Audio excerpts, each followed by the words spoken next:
Guitarists, we're obsessed with learning more stuff. We seem to think that if we learn just one more scale or we memorize a few more licks, it's somehow going to unlock the secret to playing great sounding solos. But then we go out to a jam session or we get asked to record a solo and we run out of ideas after 30 seconds. Pro guitarists, by contrast, never seem to run out of ideas. And it's not because they know everything, it's because they're constantly sharpening the tools that they already have. I learned this at a jam session as a teenager from this older guitarist named Bernie. He'd seen me play a couple of times, and one night he pulled me aside. He said, "Kid, you're going to be a good player one day, but you're all over the place. Get yourself a few really good ideas and learn how to develop them." Today, I'm going to show you how to take a simple concept and get creative with it so you can get on that fast track to improvement too. Grab your guitar, let's get into it. Well, like I just mentioned, pro guitarists never seem to run out of ideas, and it's not because they know everything. It's because when they get a good piece of information, they explore and develop it. They realize it's not how much you know, it's what you can do with it that counts. They'll take a cool lick idea and turn that one lick into 10 new ones with variations in rhythm, timing, and phrasing. Let me show you exactly what I mean. Let's start really simple with 3 notes, C, D, and E on the G string at the 5th, 7th, and 9th frets. Here they are, just played completely straight. Completely boring. Now, most developing guitarists hear that and they immediately panic. It's like those awkward silences when you're on a first date and you rack your brain to think up something clever and charming to save the moment.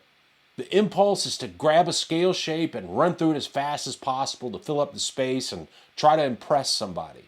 But once you run that scale, what else do you have in your trick bag? There's only so many scales. So instead of running away from these 3 notes, let's stay right here, see how much we can get out of them. I'm going to show you a concept that I call the never-ending guitar lick generator. So let's start generating. It's the same 3 notes, C, D, and E, but watch what happens when we just start messing around with them. First, we're going to do a downward slide into that C. It's already more interesting than just playing it straight. So that's variation number 1. Now, let's add a hammer onto the D and then slide into the E.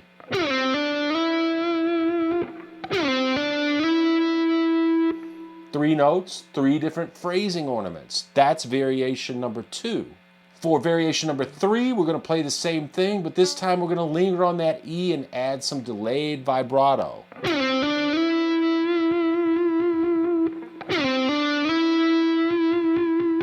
Feel how that one addition completely changes the emotional weight of the phrase? And now, here's where it really gets fun. For variation 4, we're going to linger slightly on that C note and add a little vibrato before we hammer onto the D and slide into E with the ring finger. And then we're going to slide into that E again with our index finger and add vibrato. Same 3 notes, but now it's starting to sound like something a pro might play.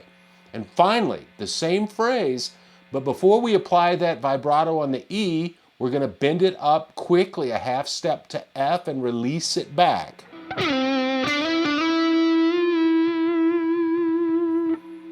That little half step bend adds just a little more melody, and the cherry on top, we're going to add a little pinch harmonic on the E before giving it that final vibrato.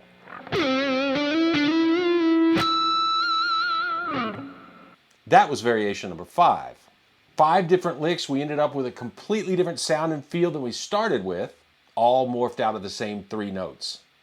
See where we're going with this? We just got 5 lick variations out of 3 notes by adding a handful of phrasing ornaments. Now, imagine doing that with a simple lick that we could move across all 6 strings through all 5 pentatonic boxes. We're not talking about 5 variations anymore. I did the math and we're talking about more than 250,000 variations. If we use the major scale and make up longer licks, say 3, 4, 5, or 6 notes long, and then alter those with phrasing ornaments, now we're literally talking about hundreds of millions of variations. So trust me when I say the secret is not constantly learning more stuff. The secret to getting good is getting more out of what you already know by being creative with it. So let's do some more. Let's take the never-ending guitar lick generator and apply it to a triad.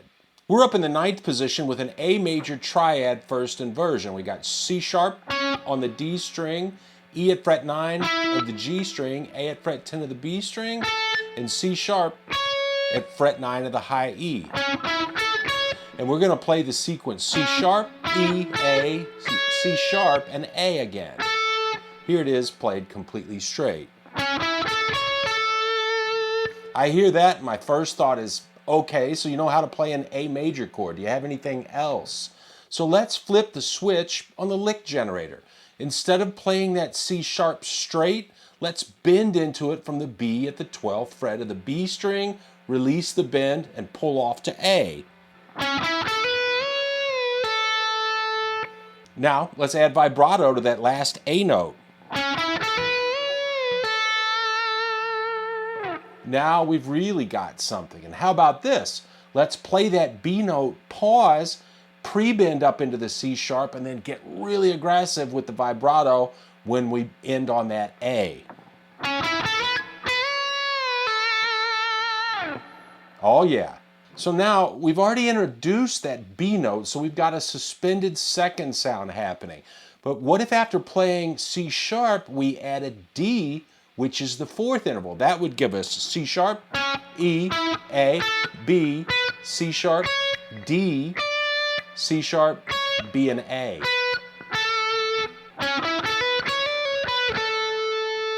The addition of both the suspended second and 4th, suddenly it sounds genuinely melodic. But now we're going to go nuclear with our phrasing. Let's slide up into the C sharp on the D string at the 11th fret with our index finger, and then hammer on the E at fret 14 with our ring finger. We're going to jump to the B string and we're going to play A, B, and C sharp at frets 10, 12, and 14, hammering onto those last 2 notes. We're going to pull off to B and bend it back up to C sharp and let it ring while we grab D on the high E string. That's a cool sound. And then finally, we're going to release our bend and pull off to A. Now that's a phrase. And here's one more killer variation. This time, instead of playing the D note on the high E, we're going to do what I call a compound bend on the B string. After bending up into C sharp, go ahead and bend into D. Then we release that bend slightly under the C sharp note, bend it back up to C sharp, articulating the bend one more time before releasing it and pulling it off down to A. Remember to put your best vibrato on that A note. And we can even get super cheeky and tap a harmonic up at the 22nd fret.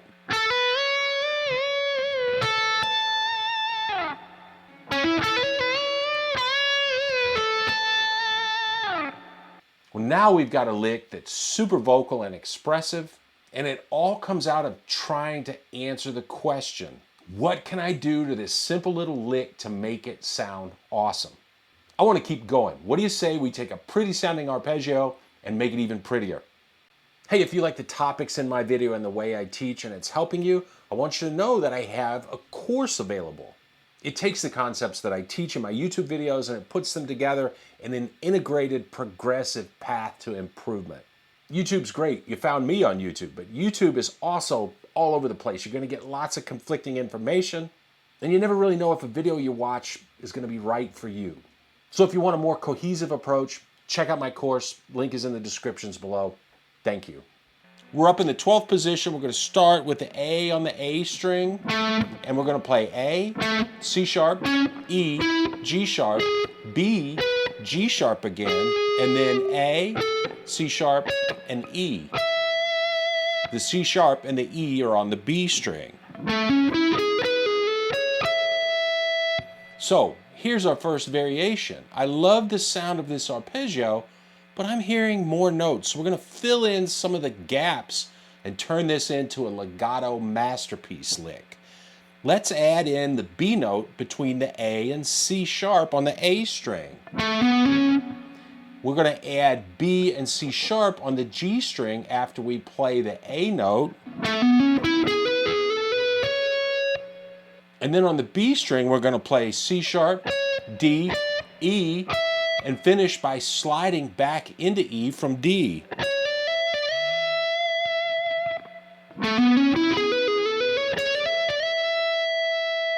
We get a cool double up on the C sharp and the E note, which really gives the phrase both some novelty and some extra weight. Now for the next variation, we're going to leave the lower notes alone because that gives us our legato flow, but we're going to get soulful on the highest notes at the end.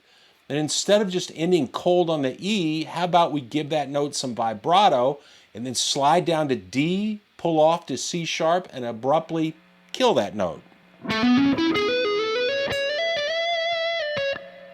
That is soulful as can be. Or when we get to that E, we could linger there slightly with some vibrato, but then make a quick slide up to F sharp and back.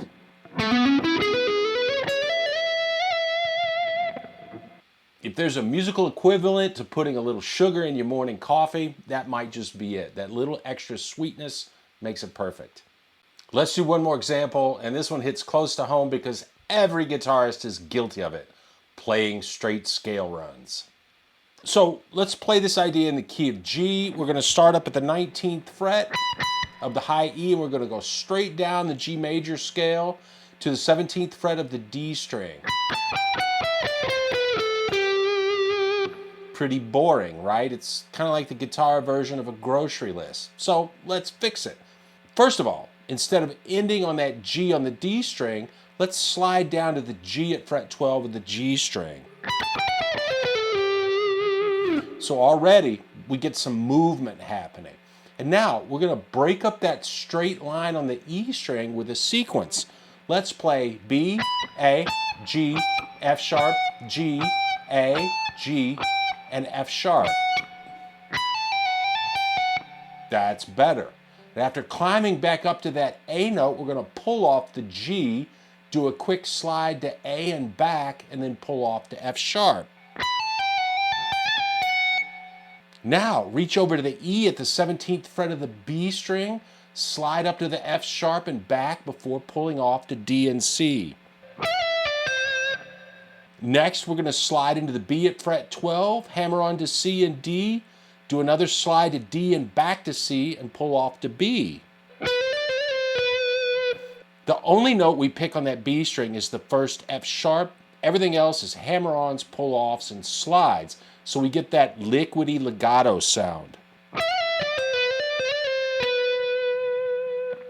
Finally, let's pick the A at the 14th fret of the G string, slide to B and back, and pull off the G at fret 12. Here's the whole thing together slowly.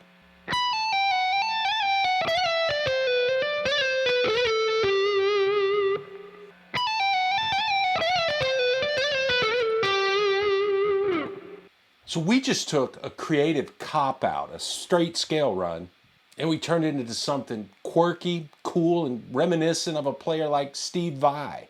And that's just one of the variations that we could have come up with. So here's your challenge this week. Pick a simple lick, 3 or 4 notes, something you already know.